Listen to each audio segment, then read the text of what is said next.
H12 की value यहाँ क्या है, H22 की वैल्यू यहाँ क्या है, H21 की वैल्यू यहाँ क्या है, ये हम देखेंगे।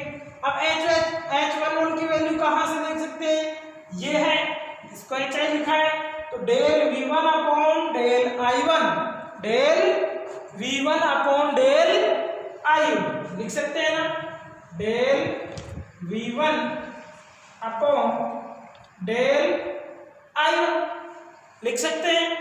इसके बाद में इसको और भी लिख सकते हैं कुछ, del V1 upon del I1 को V1 अपॉन I1, और ये क्या होगा, ये क्या कहलाता है, HI लघु पथित परिपथ की निवेशी प्रतिबाधा। क्या कहलाता है ये, लघु पथित परिपथ की, इसको थोड़ा ऊपर से लिख देता हूं मैं, जगह का अभाव है, लघु पथित परिपथ की, लघु पथित परिपथ की कौन सी प्रतिबाधा, लघु पथित परिपथ की कौन सी प्रतिबाधा होती है, निवेशी प्रतिबाधा। कौन सी होगी, निवेशी प्रतिबाधा। कौन सी प्रतिबाधा है, निवेशी प्रतिबाधा। कब होगी, जबकि क्या होगा, V2 इक्वल टू 0 हो, V2 इक्वल टू 0 हो, V2 बराबर 0, यानी कोष्टक में क्या लिख सकते हैं, निर्गम टर्मिनल लघुपथित हो, निर्गम टर्मिनल शॉर्ट सर्किट हो, निर्गम टर्मिनल शॉर्ट सर्किट यानी लघुपथित हो, लघुपथित हो। तो प्यारे विद्यार्थियों, एक बार फिर से देख लो कि H जो पैरामीटर होता है उसमें हमने निवेशी धारा यानी I1 को व निर्गम वोल्टता V2 को स्वतंत्र चर माना।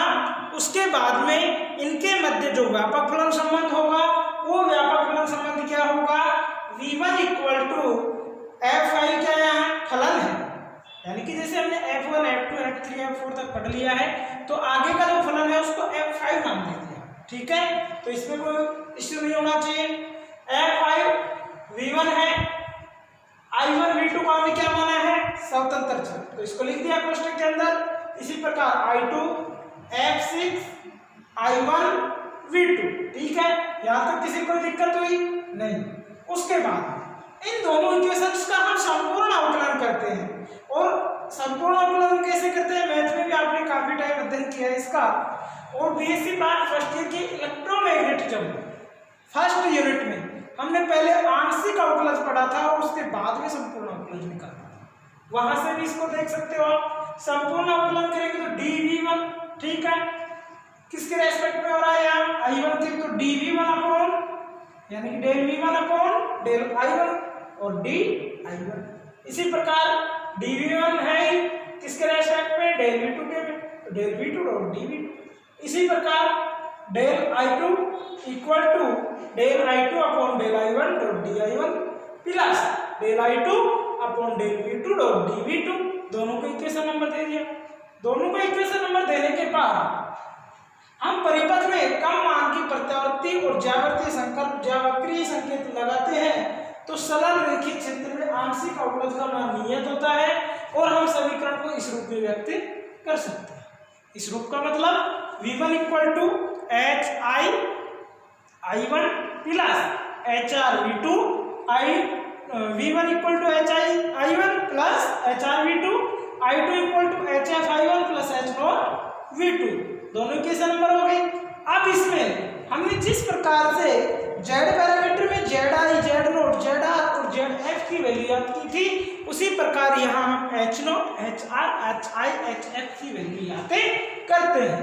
तो HI की वैल्यू हमारे पास क्या है, H11, यानी कि हम इसको क्या लिख सकते हैं, del V1 upon del I1 equal to V1 upon I1, और इसे हम क्या कहते हैं, यानी कि HI को क्या कहा जा सकता है, HI को हम कह सकते हैं कि यह लघु पथित परिपथ की निवेशी प्रतिबाधा है। क्या है, लघुपतित परिपथ की निवेशी प्रतिबाधा, जबकि I1 इक्वल टू हो, जबकि V2 इक्वल टू 0 हो, यानी कि निर्गम टर्मिनल लघुपतित हो। उसके बाद HR H12 क्या है यार, del V1 upon del V2, del V1 upon del V2 equal to क्या लिख सकते हैं, V1 अपॉन V2 लिख सकते हैं ना, V1 अपॉन V2, यानी कि ये क्या है, खुले परिपथ का व्युत्क्रम वोल्टता, खुले परिपथ का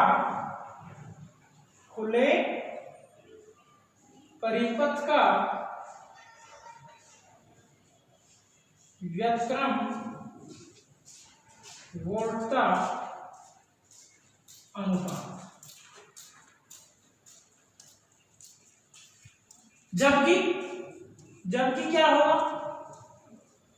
जबकि I1 इक्वल टू 0, क्या होगा, I1 इक्वल टू 0, यानी क्या कह सकते हैं कि निवेशी टर्मिनल खुले हों, निवेशी टर्मिनल खुले हों, निवेशी टर्मिनल खुले हो, ठीक है। इसके बाद में H नोट क्या होगा, H naught del I2 upon del V2, del I2 upon del V2, del I2 upon del V2, इसे क्या लिख सकते हैं, I2 अपॉन V2, और ये क्या होगा, H नोट किसे कहेंगे, खुले परिपथ की निर्गम और प्रवेश्यता, खुले परिपथ की निर्गम प्रवेश्यता, खुले परिपथ की निर्गम प्रवेश्यता, जबकि I1 इक्वल टू 0, यानी कि खुले टर्मिनल खुले हैं, यानी कि निवेशी टर्मिनल खुले हैं। कौन से टर्मिनल, निवेशी टर्मिनल खुले हैं, लिख लेना इसको, निवेशी टर्मिनल खुले हों, ठीक है। इसके बाद HF इक्वल टू क्या होगा, HF इक्वल टू H21, और H21 क्या है यार, del I2 upon del I1, del I2 upon del I1, यानी कि इसको लिख सकते हैं I2 अपॉन I1, यानी कि ये क्या कहलाता है, लघुपथित परिपथ का अग्रधारा लाभ, लघुपथित परिपथ का, लघुपथित परिपथ का अग्रधारा लाभ, जबकि क्या आएगा, V1 equal to V2 equal to 0, जबकि V2 इक्वल टू 0, यानी क्या कह सकते हैं कि निर्गम टर्मिनल लघुपथित, निर्गम टर्मिनल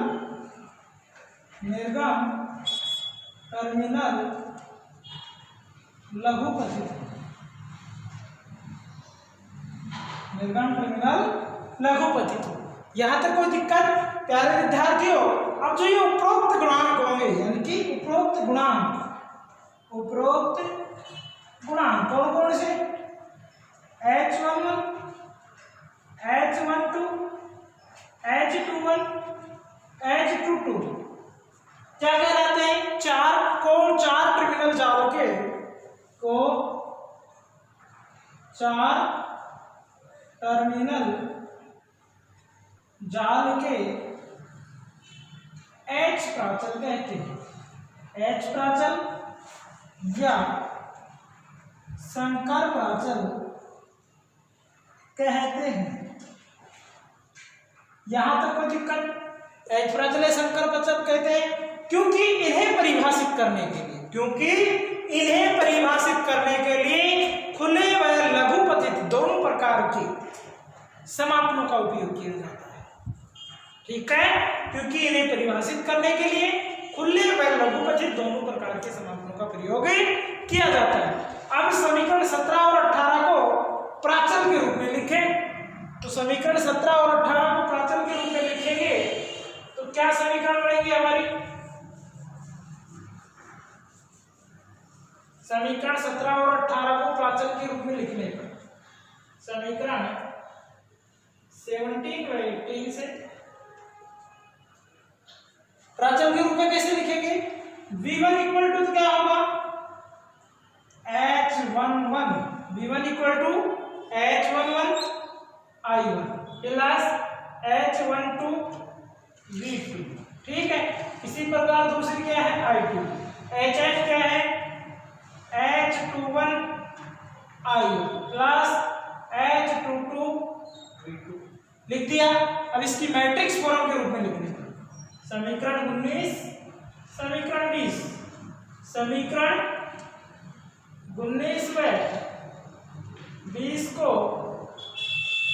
मैट्रिक्स रूप में लिखने का मैट्रिक्स रूप में लिखने पर मैट्रिक्स रूप में कैसे लिखेंगे? V1 है I2। ठीक है, इधर क्या क्या है? H11 H12 H21 H22। ठीक है, और इधर क्या बच गया है? I1 V2। यह आपका मैट्रिक्स फॉर्म H प्राचल है। यहाँ तक किसी बच्चे को कोई दिक्कत हो तो कमेंट करके पूछ सकता है और ये आपका टॉपिक कंप्लीट होता है। प्यारे विद्यार्थियों, धन्यवाद आपको। और फिर आपसे एक निवेदन करता हूँ कि अभी तक जो पढ़ाया गया है उसको आप एक अपनी नोटबुक में राइट करें, क्योंकि समय के अभाव को देखते हुए अब जो भी डिसीजन होगा वो आपके लिए उचित नहीं होगा।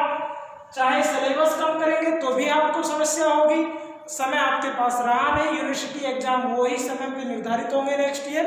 तो अभी तक जो आपकी क्लासें होती हैं उनको आप अपनी नोटबुक में कम से कम राइट करें और थोड़ा बहुत समझें, जिससे हम जब आपकी ऑफलाइन क्लासें होंगी तो एक बार रिवाइज करवाए तो ज़्यादा समस्या नहीं है। धन्यवाद प्यारे।